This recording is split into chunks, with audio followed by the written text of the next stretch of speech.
আফসানা মিম সুইটি তিনি জানতে চেয়েছেন, অনেক দিন আগে আমার বাসার সামনে ১০০ টাকা পেয়েছিলাম। আমি ওই টাকাটা পরে ফকিরকে দিয়ে দিই। টাকাটা হয়তো পাশের বাসার কারো ছিল, এখন তো বাসা পরিবর্তন করে ফেলেছি, তাদের সাথে কোনো যোগাযোগও নেই, ওনাদের তো টাকাটা দেয়া হয়নি, এখন কি করতে পারি? আসলে এটাকে লোক্তা বলা হয়। লোক্তা মানে কুড়িয়ে পাওয়া যে কোনো টাকা পয়সা। এটা যদি যে ব্যক্তি পেলেন, এটা না ধরাই উত্তম। তারপরেও যদি ধরে ফেলি, তখন যিনি ধরলেন তিনি যদি নিডি হন, গরিব হন, তাহলে তিনি সেটা নিজেই ইউজ করতে পারেন। আর যেহেতু এই ভাই এটা উঠিয়ে কোনো ফকিরকে দিয়ে দিয়েছেন, তো এটা নিয়ত করতে হবে যেটা আমার পক্ষ থেকে দান হলো না, বরং যে ভাইয়ের টাকা তার পক্ষ থেকে আমি দান করে দিলাম। তাহলে দুইজনেই সওয়াব পেয়ে যাবেন।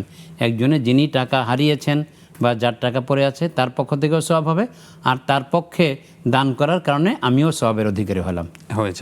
এখন ওই ভাইয়ের টাকাটা আবার তাকে দিতে হবে বাসা চেঞ্জের কারণে, এটা জটিলতা। এমন জটিলতার কিছুই নেই, শুধু নিয়ত করবেন যে আলহামদুলিল্লাহ, আল্লাহ যেন ওই ভাইয়ের পক্ষে এই ১০০ টাকার সাদাকাকে কবুল করে নেন। তাহাজ্জুদের আজান হয় মক্কায়, কিন্তু আমাদের দেশে ঈদ উল ফিতর, ঈদ উল আজহার এই আজানগুলো হয় না কেন?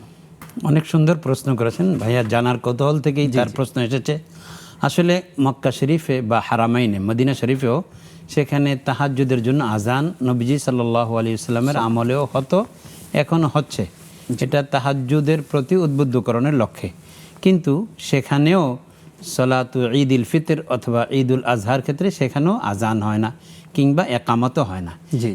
এটাই সুন্নাহ যে ইউসাল্লা রাকাতাইন বিদুনি আযানিন ওয়া ইকামাতিন, যে ঈদ উল ফিতর কিংবা ঈদ উল আজহায় রাসূল আকরাম সাল্লাল্লাহু আলাইহি ওয়াসাল্লাম শরীয়তের নিয়মটা এভাবে প্রবর্তন করেছেন যে কোনো আজান হবে না, কোনো একামত হবে না।